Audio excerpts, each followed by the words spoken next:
this is my political speech on advanced practice nurses. This speech is about the Senate Bill 2178 that is supporting eligible nurse practitioners to practice without collaborating with an MD. 27 out of the 50 states in the United States allow advanced practice nurses to practice without collaborative memberships with medical doctors. They do this to increase availability to the lower communities to provide or to have care towards them.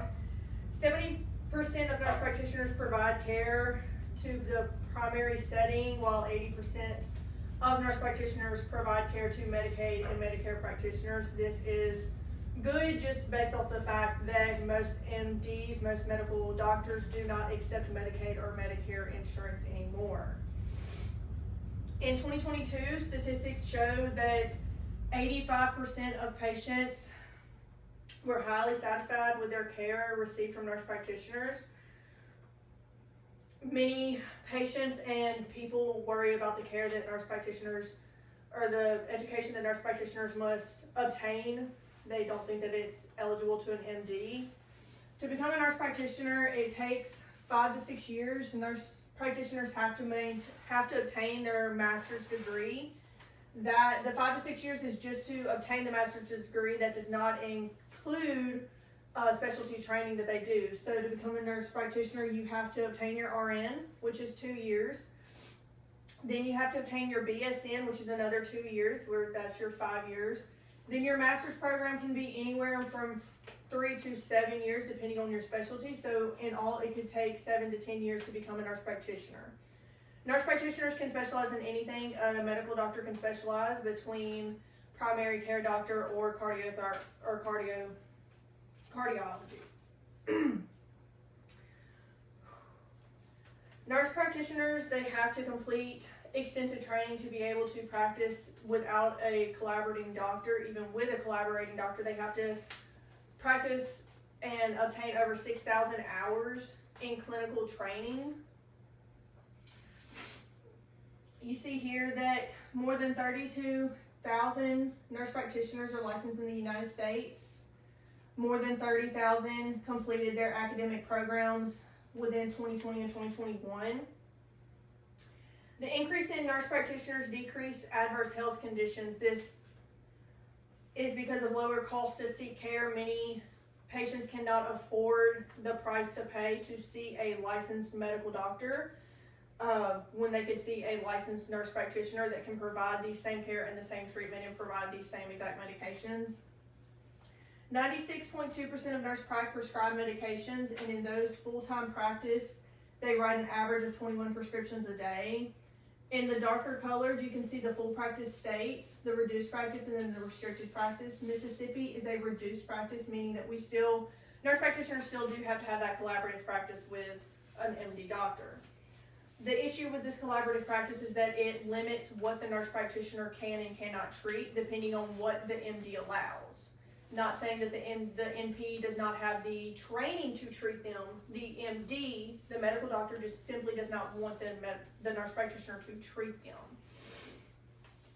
Many patients actually prefer to see nurse practitioners over medical doctors nowadays for simple illnesses such as flu and strep, or even if they want to go to a specialized nurse practitioner like a cardiology nurse practitioner.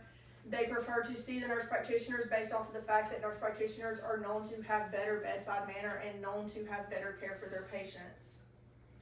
Patients state that they feel more comfortable and at ease with a nurse practitioner, that the nurse practitioners have shown better care towards them.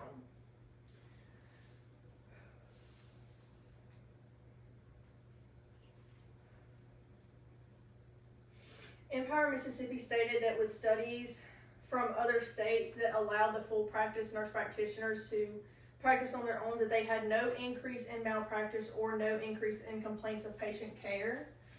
You see here, I have a graph. The highlighted portion is 48% were moderately satisfied and 40% were extremely satisfied with the nurse with the care they received from a nurse practitioner. This equals over 88% of patients extremely or at least somewhat satisfied with the care they received. Only 2.5 were extremely dissatisfied, and 8% were moderately dissatisfied. This was a study over 4 million people. So over 80% of the 4 million were satisfied with the care they received. This is a demographic of 40% of physicians are in hospital. 90% of the care underneath the patients are from nurse practitioners. So a lot of nurse practitioners have entered the hospital setting and actually treat the patients instead of the MDs, and the MDs just collaborate onto the case if needed. An increase in nurse practitioners is associated with reductions in advanced health conditions, length of stay, and overall expenditure. Employing NPs to manage long-term care patients could result in a $166 billion average healthcare savings. This is nonprofit organizations, primary care clinics, hospital stays that are being treated by the nurse practitioner can save the hospital plus the patients an increased amount of money while still having them receive the same amount of care.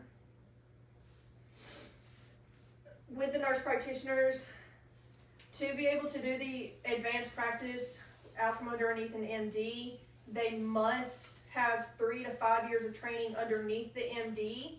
Then they have to pass another national certified exam to be able to practice fully without being under the MD and approved by the state which they're in.